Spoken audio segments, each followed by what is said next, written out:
今日介紹嘅單位位於太子恒興大廈，實用面積369平方尺，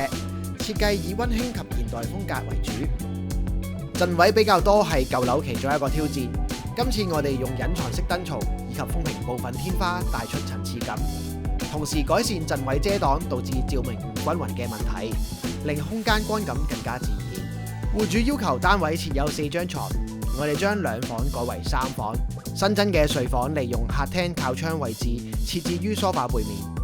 採用內藏式趟門，盡量確保客飯廳梳化同埋餐台有足夠嘅活動空間。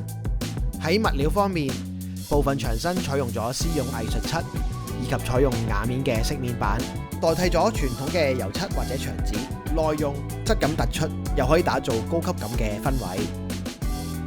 喺不同嘅位置加入弧形嘅線條，可以令感覺更加輕盈。例如主人房床頂嘅陣位、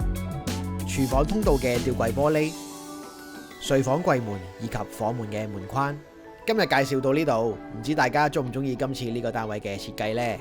記得 like、share 同埋 subscribe 我哋，下條片再見。